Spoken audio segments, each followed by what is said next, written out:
Hello bachcho, let's read the question. So the question here is, in the equation NO2 minus plus H2O gives NO3 minus plus 2H plus N electron.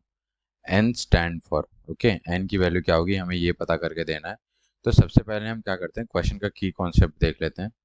So the key concept of the question here is balancing of chemical equation, okay,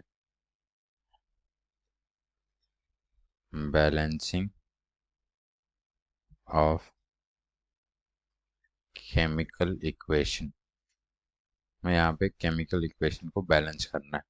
तो हमें reaction क्या दिया हुआ है, हमें ये लिख लेते हैं. तो रिएक्शन में हमें दिया हुआ है NO2 minus plus H2O gives NO3 minus plus 2H plus plus electron. Okay, यहाँ पे N दिया हुआ है, हमें अभी N की वैल्यू नहीं लिख रहे हैं. तो अगर हम बेसिकली अगर हम बात करें तो N इलेक्ट्रॉन ही लिख लेते हैं. तो अगर हम देखें यहाँ पे, तो यहाँ पे ये क्या है, रिएक्टेंट साइड है, और ये क्या है, प्रोडक्ट साइड है. ओके,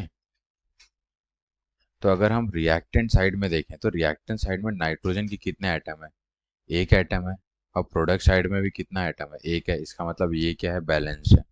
अब हम बात करते हैं हाइड्रोजन की. तो रिएक्टेंट साइड में कितने हाइड्रोजन है, दो हाइड्रोजन के एटम है.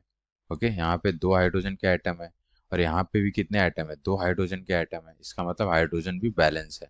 अब हम बात करते हैं ऑक्सीजन की. तो रिएक्टेंट साइड में कितने ऑक्सीजन है, दो यहाँ पे है और एक यहाँ पे है. इसका मतलब तीन ऑक्सीजन के एटम है. और प्रोडक्ट साइड में बात करें तो यहाँ पे भी क्या है, तीन ऑक्सीजन के एटम है. इसका मतलब सारे एटम बैलेंस है. अब हम इलेक्ट्रॉन की बात करें तो यहाँ पे कितने, रिएक्टेंट साइड में कितने इलेक्ट्रॉन है, एक इलेक्ट्रॉन है. और अगर हम प्रोडक्ट साइड में देखें तो एक इलेक्ट्रॉन यहाँ पे है, और यहाँ पे क्या है, दो प्रोटॉन है, 2H प्लस, 2 into 1 प्रोटॉन. तो यहाँ पे क्या है, एक इलेक्ट्रॉन है प्लस 2 प्रोटॉन है. Okay, 2 proton. तो यहाँ पे अगर हम यहाँ पे लिखे तो ये क्या है, एक इलेक्ट्रॉन है,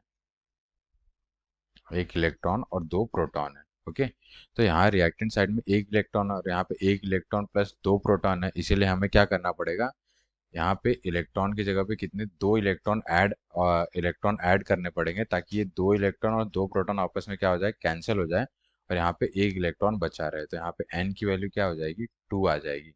ताकि ये दो, यहाँ पे दो इलेक्ट्रॉन रहेंगे, दो इलेक्ट्रॉन ये और दो प्रोटॉन ये आपस में कैंसिल हो जाएंगे. और यहाँ पे कितना रिएक्ट, अगर प्रोडक्ट साइड में भी तभी देखेंगे तो कितने बचेंगे, एक इलेक्ट्रॉन बचेंगे. और रिएक्टेंट साइड में भी क्या है, एक ही इलेक्ट्रॉन है. तो यहाँ पे बैलेंस हो जाएगा. तो यहाँ पे N की वैल्यू क्या आ जाएगी, 2 आ जाएगी, जो कि ऑप्शन बी में है. सो इसीलिए क्या हो जाएगा, इसका बी ऑप्शन करेक्ट हो जाएगा. So final answer for this question is option B, that is 2. Hope you understood well. Best of luck. Thank you.